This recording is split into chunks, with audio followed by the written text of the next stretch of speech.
Students now are realizing that working ourselves to the bone is no longer enough. A friend of mine, the second youngest delegate to the Democratic National Convention, a first-generation college student, a finance director for a congressional campaign, and a campus employee, relies on Cal grants and loans to attend Berkeley.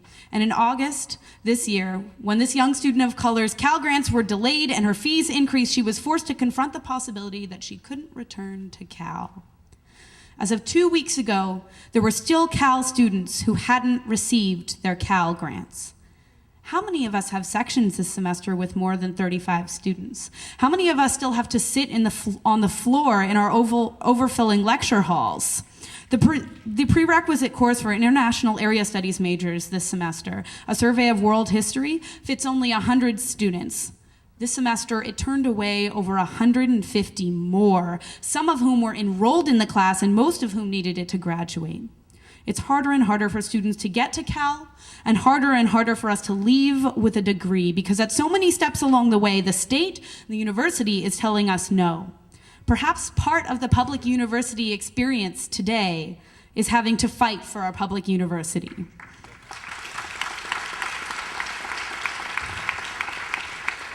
September 24th was significant. In the memory of most faculty and students, the walkout was unprecedented. But what makes a protest more than a newspaper on legs? That Thursday was the opening of the conversation, not the end result of our action. It was the manifestation of passion from students who reject the idea of paying more for less. But I propose that perhaps what limits students now is the protest itself. There is a danger of idealizing any one type of politics.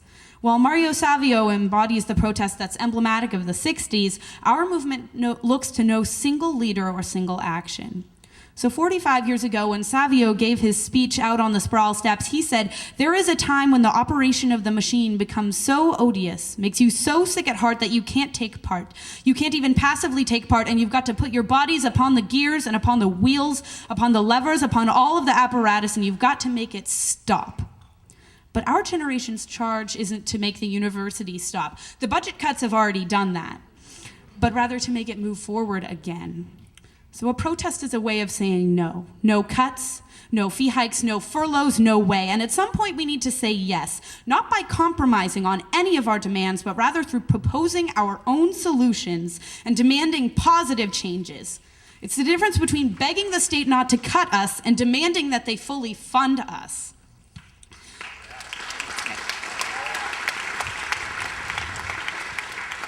So the university is an expert at defeatism. Students are told that we must choose between losing resources and faculty on campus and paying higher fees. Faculty are told to choose between hiding the effect of their furloughs from students and losing instructional time.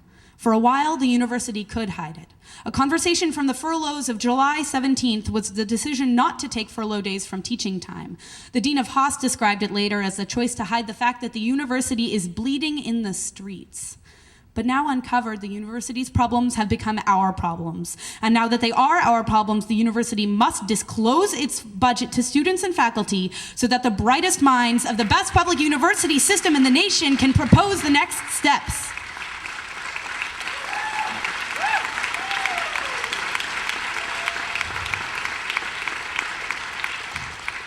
The defeatism that the university projects inward upon us is also projected outward upon the state. The university tells us they are not allowed to take a stance on political or legislative issues. And maybe this is what the final step towards university privatization looks like. Our administrators no longer fighting tooth and nail for the public funding of our education.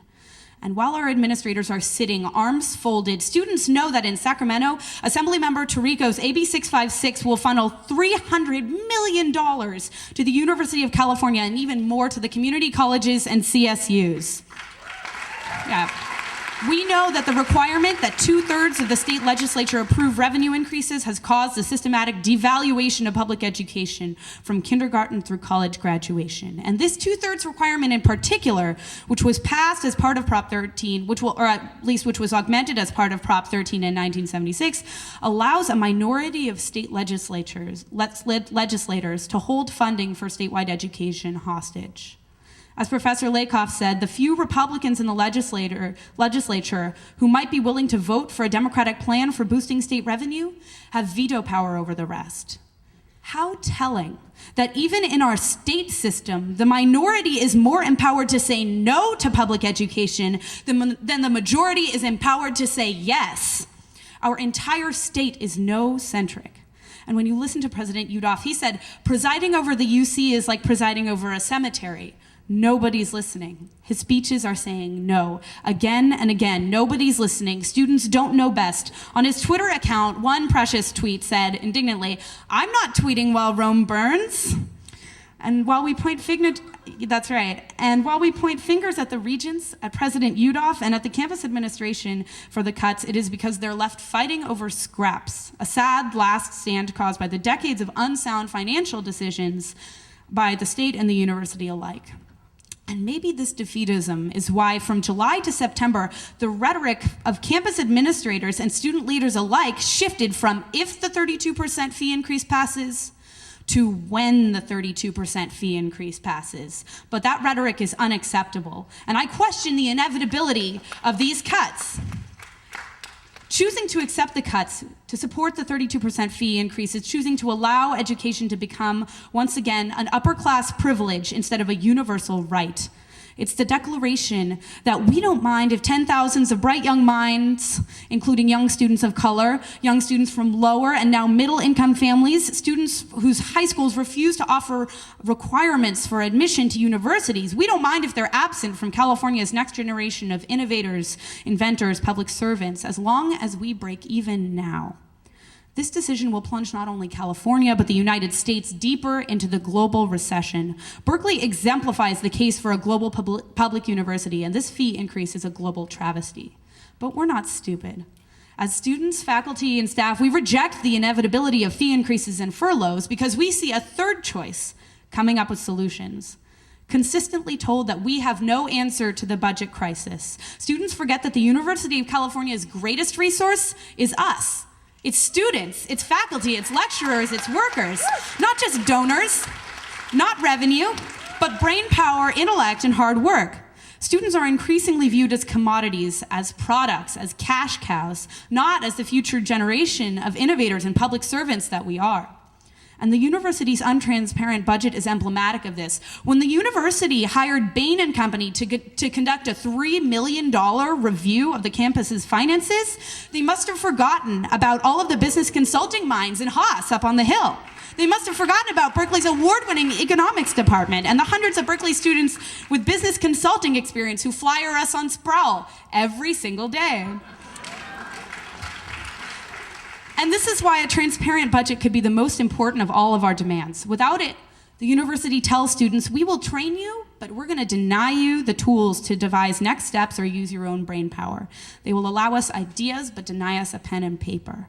Students see the oil severance tax. Students see the possibility of a majority-ruled state that funds our education, and students must exercise our right to say yes. Yes, we have solutions on the statewide and university level for this budget crisis. And that could be the way that our generation's fundamentally different. By saying yes, by believing students can succeed, and believing that every child is able to learn, and that every person should be allowed mobility between our K-12 system and our three-tiered community college, CSUs, and UC systems, because that's a huge no told to young people and parents alike in our state. Students have fought before and won. I'll say it again. Students have fought before and won. And we can do it again.